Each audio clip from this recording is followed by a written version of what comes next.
ಅಶೋಕ್ ಅವರಿಗೆ ಯೋಗ್ಯತೆ ಇದ್ದರೆ ಅಶೋಕ್ ಅವರಿಗೆ ಒಂದು ದೊಡ್ಡ ಮನುಷ್ಯ ಯೋಗ್ಯತೆ ಇದ್ದರೆ ಪ್ರೈಮ್ ಮಿನಿಸ್ಟರ್ ಕಾಲು ಹಿಡ್ಕೊಂಡು NDRF ಫಂಡಲ್ಲಿ ನಮ್ಮ ರಾಜ್ಯಕ್ಕೆ ನಮ್ಮ ಮುಖ್ಯಮಂತ್ರಿಗಳು ಮನವಿ ಮಾಡಿರುವಂಥದ್ದನ್ನು ರಿಲೀಸ್ ಮಾಡಿಸ್ಕೊಳ್ಳೋ ಬರೋಂಥ ವ್ಯಕ್ತಿ ನಿನ್ನ ಶಕ್ತಿ ಇದ್ದರೆ ಮಾಡಿಸ್ಕೊಂಡು ಬಾ.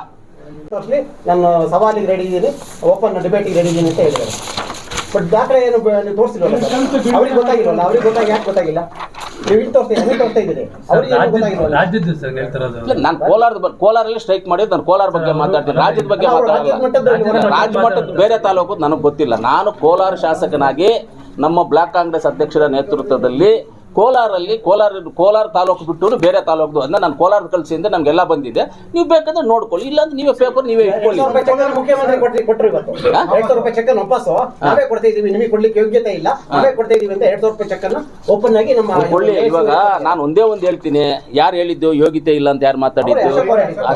ಅಶೋಕ್ ಅವ್ರಿಗೆ ಯೋಗ್ಯತೆ ಇದ್ದರೆ ಅಶೋಕ್ ಅವರಿಗೆ ಒಂದು ದೊಡ್ಡ ಮನುಷ್ಯ ಯೋಗ್ಯತೆ ಇದ್ದರೆ ಪ್ರೈಮ್ ಮಿನಿಸ್ಟರ್ ಕಾಲು ಹಿಡ್ಕೊಂಡು NDRF ಫಂಡಲ್ಲಿ ನಮ್ಮ ರಾಜ್ಯಕ್ಕೆ ನಮ್ಮ ಮುಖ್ಯಮಂತ್ರಿಗಳು ಮನವಿ ಮಾಡಿರುವಂಥದ್ದನ್ನು ರಿಲೀಸ್ ಮಾಡಿಸ್ಕೊಳ್ಳೋ ಬರೋಂಥ ವ್ಯಕ್ತಿ ನಿನ್ನ ಶಕ್ತಿ ಇದ್ದರೆ ಮಾಡಿಸ್ಕೊಂಡು ಬಾ. ಅದನ್ನು ಮಾಡಿಸ್ಕೊಂಡು ಬಂದೆ ಬೇರೆ ಏನಕ್ಕೆ ಮಾತಾಡ್ತೀಯ? ನಾನು ದಾಖಲೆ ಇಲ್ಲದೆ ಮಾತಾಡ್ತಾ ಇಲ್ಲ, ನಾನು ದಾಖಲೆ ಇಟ್ಕೊಂಡು ಮಾತಾಡ್ತಾ ಇದ್ದೀನಿ, ಫಂಡ್ಸ್ ರಿಲೀಸ್ ಆಗಿರೋದೀನಿ. ರಾಜ್ಯ ಮಟ್ಟದಲ್ಲಿ ಯಾರು ತೋರಿಸಿರೋ ದಾಖಲೆಗಳನ್ನು ನಾನು ಓಪನ್ ಆಗಿ ತೋರಿಸ್ತಾ ಇದ್ದೀನಿ ನೋಡ್ರಪ್ಪ ಡಾಕ್ಯುಮೆಂಟ್. NDRF ಫಂಡ್ ಎಲ್ಲಾ ರಾಜ್ಯಗಳಿಗೂ ಕೂಡ ಮಾರ್ಚ್ ಅಲ್ಲಿ ರಿಲೀಸ್ ಮಾಡಬೇಕು. ಅಷ್ಟೊಳಗಡೆ ರಾಜ್ಯ ಸರ್ಕಾರ ರೈತರು ಕೊಡಬೇಕು ಅಂತ ಅವ್ರ ಡಿಮ್ಯಾಂಡ್. ಅವರು ಬಿಟ್ಟಿಲ್ಲ, ಅದು ನಾರ್ಮಲ್ ಆಗಿ ಮಾರ್ಚ್ ಫೆಬ್ರವರಿನಲ್ಲಿ ಅದು ರಿಲೀಸ್ ಆಗೋದು. ಅಲ್ಲಿವರೆಗೂ ಯಾಕೆ ಕಾಯಿಸ್ಬೇಕು? ಬೇರೆ ಇದಕ್ಕೆಲ್ಲ ದುಡ್ಡು ಕೊಟ್ಟಿದ್ದಾರೆ. ಈಗ ಯಾವ್ದೋ ಬೇರೆ ಅಲ್ಪಸಂಖ್ಯಾತರು ಇದಕ್ಕೆಲ್ಲ ಕೇಳುತ್ತೆ ಅಂತ ಹೇಳಿ ಇಮಿಡಿಯೇಟ್ ಆಗಿ 2 ದಿನ 3 ದಿನ ರಿಲೀಸ್ ಮಾಡಿದ್ರು. ರೈತರಿಗೆ ಯಾಕೆ ಕೊಟ್ಟಿಲ್ಲ ಅಂತ ಅವ್ರು ಇಲ್ಲ. ಇವಾಗ ರೈತರಿಗೆ ಬಂದ್ಬಿಟ್ಟು ಕೊಟ್ಟಿಲ್ಲ ಅಂತಿಲ್ಲ, ಕೊಟ್ಟಿರೋದಕ್ಕೆ ನಿಮ್ಗೆ ಪ್ರೂಫ್ ಕೊಡ್ತಾ ಇರೋದು. ನಾನು ಕೊಟ್ಟಿರೋದಕ್ಕೆ ರೈತರಿಗೆ ನೋಡಿ, ಇಲ್ಲಿ ಕೋಲಾರ ತಾಲೂಕಲ್ಲಿ ಕೊಟ್ಟಿರುವಂಥ ರೈತರಿಗೆ ಕರೆಕ್ಟಾಗಿ ನಂಬರೇ ಬರ್ಕೊಳ್ಳಿ ನೀವು. ಕೋಲಾರ ತಾಲೂಕದು 13,433 ಫಲಾನುಭವಿಗಳು. ಅಮೌಂಟು 2,33,54,601 ಹೋಗಿರೋದೇ ಸರ್. ಇದು ಬಿಡುಗಡೆ ಮಾಡಿರೋದು ಖಾತೆಗಳಿಗೆ ಹೋಗಿರೋದು. ಹೌದು, ಹೋಗಿರೋದೆ. ಟೋಟಲ್ ಲಿಸ್ಟ್ ಮಾಡಿರೋದು 105 ಕೋಟಿ ಸರ್. ಟೋಟಲ್ ಬರೀ 2 ಕೋಟಿ ಅಂತ ಹೇಳ್ತಾರೆ. ಯಾವುದು ಟೋಟಲ್ 105 ಕೋಟಿ ಕೊಡ್ಬೇಕು ಕೋಲಾರ ಪರಿಹಾರಕ್ಕೆ ಅಂತ. ಟೋಟಲ್ ನಮ್ಮ ರಾಜ್ಯಕ್ಕೆ 105 ಕೋಟಿ ಕೊಡಬೇಕು ಅಂತ.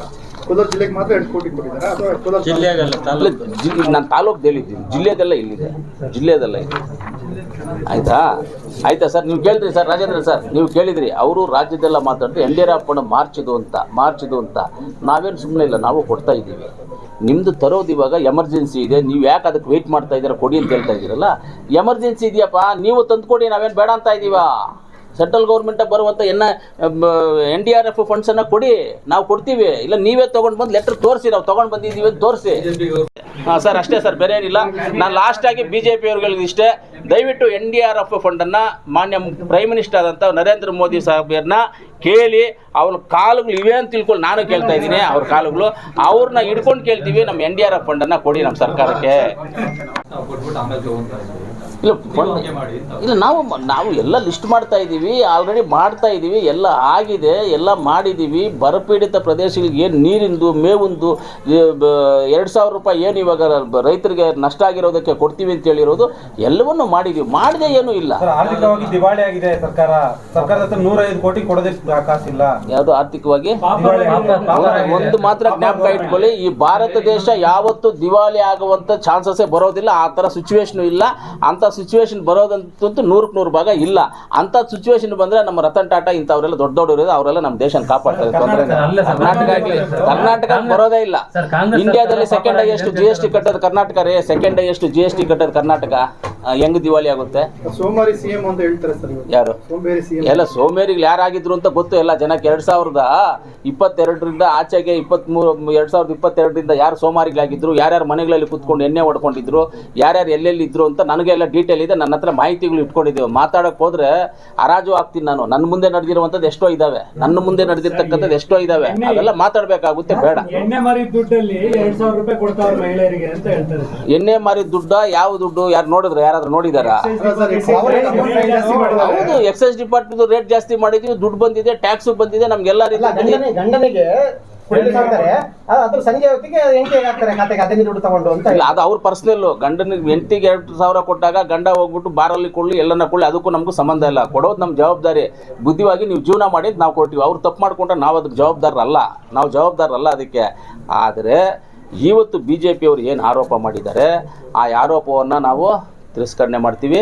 ನಮ್ಮ ಸರ್ಕಾರ ಸುಭಿಕ್ಷವಾಗಿದೆ. ನಾವು ರೈತರನ್ನಾಗ್ಬೋದು, ಬಿಸ್ನೆಸ್ ಮ್ಯಾನ್ಸ್ ಆಗ್ಬೋದು, ಇಂಡಸ್ಟ್ರಿಯಲ್ಲಿ ಅವ್ರನ್ನಾಗ್ಬೋದು, ಎಲ್ಲವನ್ನು ನಾವು ಒಳ್ಳೆಯದಾಗಿ ಮಾಡ್ಕೊಂಡು ಹೋಗ್ತಾ ಇದ್ದೀವಿ. ಎಲ್ಲ ರೀತಿಯಲ್ಲಿ ಕರೆಕ್ಟಾಗಿದೆ. ಇವತ್ತು ನಮ್ಮ ವೇಮಗಲ್ ನರಸಾಪುರಕ್ಕೆ 5 5 ಸ್ಟಾರ್ ಹೋಟ್ಲ್ ಬರುತ್ತೆ.